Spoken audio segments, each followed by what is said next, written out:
sensibilisation des plus jeunes à l'écologie, l'association écologique Boumerdès œuvre à devenir un véritable partenaire et un acteur avec un rôle dynamique et effectif au sein de la société civile qu'il faut contribuer à ériger, voire à maintenir au niveau le plus approprié, consciente de l'importance donc de préserver notre littoral. On découvre sans plus tarder ce reportage signé Bouchra Bouali. Boumerdès, c'est environ 100 km de côte, une trentaine de plages autorisées à la baignade, des falaises rocheuses et un cours d'eau dunaire, autrefois dense, quasi inexistant aujourd'hui, en raison d'une urbanisation effrénée. Il n'y avait pas beaucoup d'habitations, il n'y avait pas de route.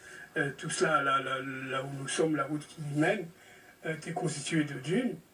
Et donc, avec le temps, ces dunes sont parties, puisque avec le développement urbain, donc il y a eu des routes, le développement de la ville, Boumerdès actuellement.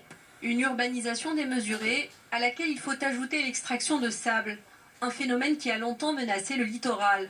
Il y a les extractions de sable à la base, notamment avec cette accélération début des années 90. Voilà, donc ça c'est terrible. Il y a des moments où sur certaines plages, on est à un niveau, j'allais dire presque, des niveaux inférieurs à zéro au niveau du niveau de la mer. D'ailleurs, cet enlèvement parfois a mené, donc du côté de Zmouri, il y a des gens qui ont fait un défrichement de zones forestières pour se dire non, donc en fait, c'est pour faire un aménagement agricole.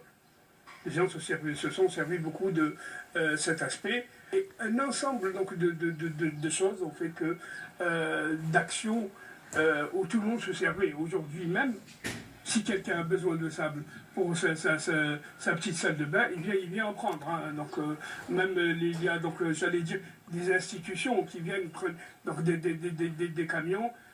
Voilà, il n'y a pas de protection, il n'y a pas de police au sens étymologique du terme, c'est-à-dire quelqu'un qui régule le terme. Il y a la PUP, la police de l'urbanisme et de la protection de l'environnement, mais le plus souvent, c'est à elle une fois qu'on s'adresse quand le mal est fait. Quand le mal est fait, il est difficile d'y remédier, notamment en ce qui concerne la pollution, première menace qui plane sur la côte. Ce sont tous les gens, donc ces anciennes habitations, qui sont le plus souvent, dans beaucoup de cas, ou dans certains cas, ne sont pas pourvus, ils ont juste des postes septiques, et les eaux usées se déversent à la mer. Voilà, donc c'est en train de disparaître, mais là encore, on est en train il faut voir le contrôle. Face à ces menaces, des mesures ont été prises pour protéger et valoriser les zones côtières. Une loi littorale a même été promulguée en 2002, mais est-elle parvenue à ses fins? Alors non, la question est nette. Sans bavure, non. La portée de la loi n'était pas très réaliste. Elle était... Non. Alors, elle n'était pas, j'allais dire, applicable au départ, et elle n'est pas appliquée parce qu'elle est très difficile. Il faut auditer les lois. Si vous avez un mètre, vous avez par exemple le redouane, le DPM, il fait 100 mètres, on ne construit pas, et personne ne le respecte, il ne peut le respecter. Ou un DPM à 50 ou 60 mètres, que tout le monde respecte. Et là, forcé à la loi. C'est tout le problème. Un problème qui risque de perdurer et menacer davantage le littoral si rien n'est fait dans le sens d'un développement durable. De retour sur le plateau de Diasporama, nous venons voir donc un reportage consacré à la préservation de notre littoral, à Boumerdès, action menée par cette association écologique Boumerdès.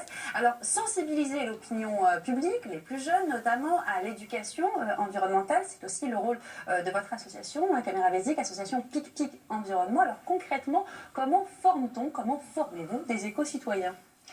Alors, les éco-citoyens, ça se trouve partout, et pas seulement chez les enfants. C'est vrai que souvent, quand on parle éducation, on a tendance à focaliser sur les enfants, alors que les enfants, les pauvres, c'est pas eux qui font les gestes de pollution au quotidien. Donc nous, ce qui nous intéresse beaucoup de former, c'est surtout les adultes. Alors que ce soit des entreprises, les salariés d'entreprise qui, dans leur vie au quotidien, génèrent beaucoup de déchets, de gaspillage d'énergie, etc. Les collectivités, les conseillers, les grands publics, tout ce qui est grand public, les consommateurs, par exemple, en magasin, quand ils vont faire leurs courses. Donc voilà, il y a énormément de chantiers à ouvrir et énormément de thématiques. J'en profite quand même pour saluer l'effort de l'Algérie et l'ambition de l'Algérie d'être leader sur ces énergies renouvelables.